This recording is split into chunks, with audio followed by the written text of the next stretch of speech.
vamos lá, pessoal. A gente tinha parado aqui e agora a gente vai falar um pouco sobre cada EPI, né? A questão de você utilizar, colocar esses EPIs, alguns procedimentos bem básicos, né? Uma sequência na colocação e retirada desses EPIs. Qual é a luva mais adequada, qual é o jaleco mais adequado, qual é a bota mais adequada, sempre para a área rural e sempre relacionando com a aplicação de produtos agrícolas, beleza? Então a primeira é a luva, né? Então a luva é um dos equipamentos mais importantes, que vai proteger as partes do corpo com maior risco de exposição, que são as mãos, né? Então quando você vai manusear, né, utilizar as mãos, e você vai manusear muitas vezes o produto agrícola, né, o defensivo, o agrotóxico. Então a luva deve ser impermeável ao produto químico. Lembra lá que a gente até perguntei para vocês, né, a diferença de vou perguntar, né, vai ter uma questão dessa daí, impermeável para hidrorrepelente, né? Então alguns EPIs precisam ser impermeáveis e outros EPIs precisam ser hidrorrepelentes. Eu já expliquei o que é impermeável, o que é hidrorrepelente para vocês, né? E o ideal é que essas luvas elas sejam, né, de borracha nitrílica ou de neoprene, né? Então são dois materiais, parece um material plástico, né? Mas não é plástico, é um tipo específico de borracha. E também tem o neoprene, que ele é bem flexível, né? Então você consegue manusear ele de uma forma muito fácil. Mas também você pode utilizar as de látex, as de PVC para alguns tipos de agrotóxicos, porque não tem apenas agrotóxicos líquidos, né, que são as emulsões. Você também tem agrotóxicos na sua forma granulada, você também tem agrotóxicos na sua forma em pó. Então existem vários tipos, né, de agrotóxicos. E para cada tipo de agrotóxico você vai utilizar, né, um EPI específico. Então eu abri no slide passado, eu estava falando para vocês sobre pesquisar uma FISPIC. Então eu abri uma FISPIC aqui para mostrar para vocês que tem que ter, né, o EPI que deve ser utilizado. Bem aqui assim tem, ó, aqui, ó, medidas de proteção pessoal. Então ele indica, ó, para óleos de face, óleo de segurança ou viseira facial, proteção para pele, avental tipo barbeiro com fibra de polietileno de alta densidade, proteção respiratória, máscara para vapores orgânicos, beleza? Então tem tudo aqui, então tem tudo. Pode ter lá no PPRA, e você pega aí lá, você pode pegar aqui da FISPIC. Então não se preocupe, né? Você, quando for Tec Segurança e for indicar um EPI, você vem aqui e depois, né, pega o CAD na internet, faz uma pesquisa de um bom CA para poder fazer a compra, né, do seu EPI, né, adequado ao risco. Um outro tipo de EPI, né, são os respiradores. Então a gente tem vários tipos, né, de máscaras, né? Então os respiradores têm o objetivo de evitar a inalação de vapores orgânicos, névoas, neblinas, outras partículas tóxicas, né, através das vias respiratórias. Existem basicamente, né, dois tipos: o sem manutenção, né, que é o chamado descartável, esses que a gente está utilizando hoje, né, por causa da pandemia, e o que possui uma vida útil, né, relativamente curta e recebe a ciclo de PFF, que são as peças faciais filtrantes, que a gente tem a 1, 2 e a 3. Então essa questão de ser 1, 2 e 3 é sobre a sua eficiência, o quanto ela consegue de filtrar esse produto. E os de baixa manutenção, que possui filtros especiais para reposição. Os respiradores mais utilizados são os que possuem, né, filtros P2 e P3, são o PFF2 e o PFF3. Para maiores informações, consultar, né, o fabricante. Mas aí é o seguinte, que nem eu estava mostrando aqui para vocês, é só você dar uma olhada na FISPIC e você viu lá que ele já precisa de um respirador para controle de vapores orgânicos. Então pesquisa na internet um PFF2 ou um PFF3 para controle de vapores orgânicos. Pronto, você faz a compra desse tipo de respiradores, beleza?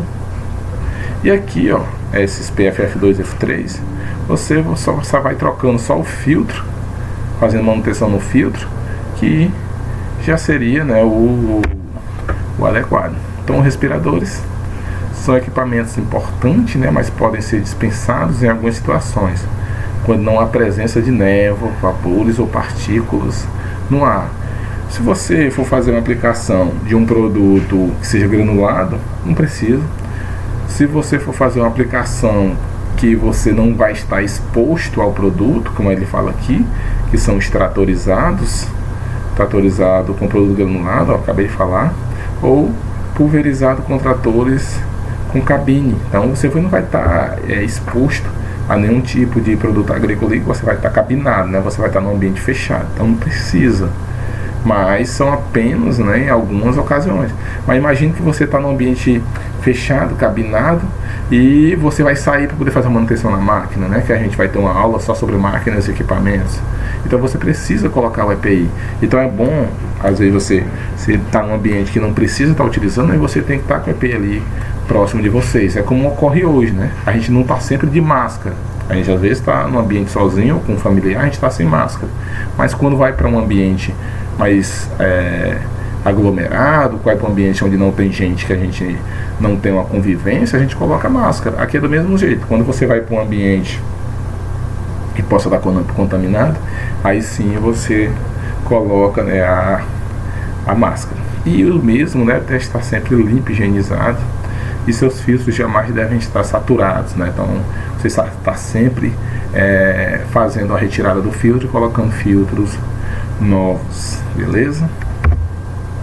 Antes do uso, né, de qualquer tipo de respirador, o usuário deve estar barbeado, porque porque ele dá uma fixada, e se você com muita barba, ele não fixa, né? Ele deixa entrar um pouco de ar e ele não trava, ele não fixa. Então é bom essa questão de estar sempre barbeado, né? Além de fazer o teste, né, de vedação, porque precisa vedar no rosto. Quando estiver saturado, os filtros devem ser substituídos ou descartados. É importante notar que a utilização de forma inadequada, né, dos respiradores torna-se desconfortáveis e pode transformar-se em uma verdadeira fonte de contaminação. Aquela questão de você utilizar sem vedar, pode entrar vapores orgânicos, né, e às vezes tira totalmente a eficiência do produto químico, ou a eficiência do EPI, né, do respirador. O armazenamento deve ser em local seco e limpo, de preferência dentro de um saco plástico. Então você guarda esses filtros, né, já saturados, para poder fazer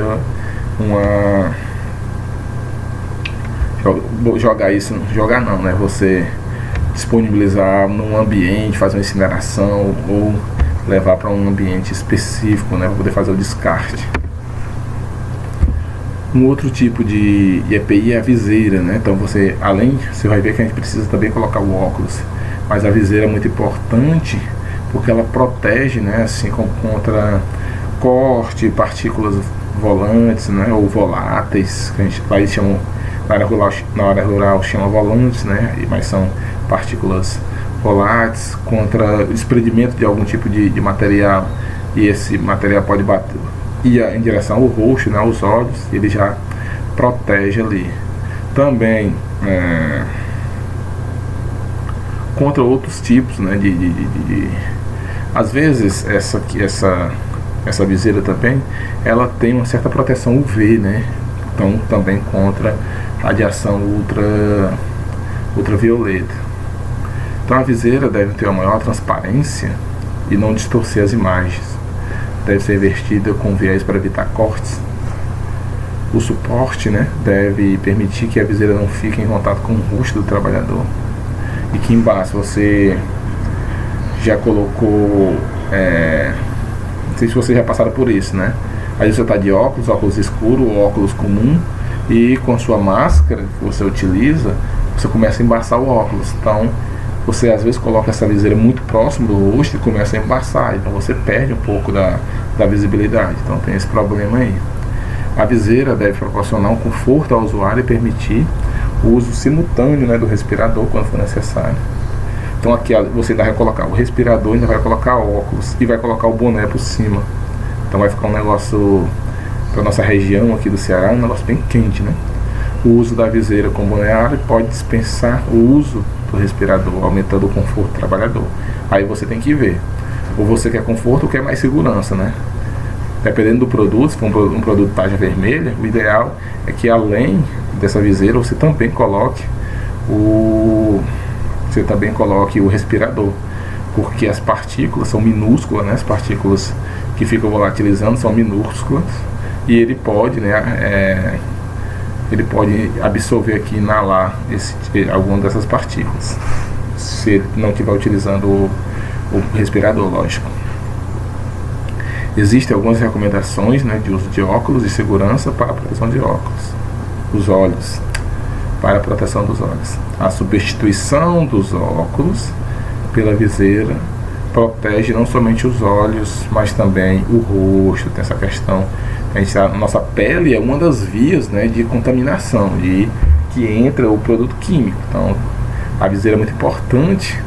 Lógico que ela não substitui, né, assim, ela não vai, essa questão da substituição, ao meu ver, a viseira não vai substituir o respirador, mas ela tem uma proteção extra, né, que ela pode proteger aqui parte, né, da pele, né, principalmente dos olhos e da pele do trabalhador, porque existe uma das formas da via de penetração desse agrotóxico é a pele, né, via cutânea. Jaleco, né, e calça, a gente tinha comentado lá no começo da aula, que o ideal é que esse jaleco e a calça elas sejam hidrorrepelentes. Então o que seria esse hidrorrepelente? Ele vai comentar aí, ó. São confeccionados em tecido de algodão tratado para que se tornem hidrorrepelentes. São apropriados para proteger o corpo dos respingos dos produtos e não para conter a exposição extremamente acentuadas ou jatos dirigidos. É fundamental que os jatos não sejam dirigidos propositalmente à vestimenta e que o trabalhador mantenha-se limpo, né, durante a aplicação. Os tecidos de algodão com tratamento hidrorrepelente ajudam a evitar o molhamento e a passagem dos produtos tóxicos sem impedir a transpiração. Foi o que eu falei lá no começo. Ele não impede essa transpiração, as trocas gasosas, então você fica num ambiente, você fica com a roupa que ela é mais confortável, né, com relação ao conforto térmico, mas ela não deixa passar a parte, né, ainda bem, né, ela não deixa passar a parte do passar, né, o agrotóxico que para que ele entre em contato com a pele. Então isso aí seria o EPI adequado, né, para se utilizar. Então esses jalecos são vestimentas de segurança confeccionados em não tecido, né? Então ele tem aí o tipo, né, que é uma empresa aí que patenteou. Além da hidrorrepelência, oferece também impermeabilidade e maior resistência mecânica a névoas e partículas sólidas. O uso de roupas de algodão por baixo da vestimenta melhora a sua performance. E também na questão da retirada. Então às vezes você tem um ambiente para retirar o EPI, então você não fica, né, exposto ali só de calção, né? Então é bom você utilizar uma roupa leve, tanto para essa questão do conforto e melhor performance, e também para evitar, né, algum tipo de transtorno aí na retirada do EPI. Vou dar uma outra parada para não ficar uma aula tão extensa e já a gente fala sobre o boné árabe, beleza?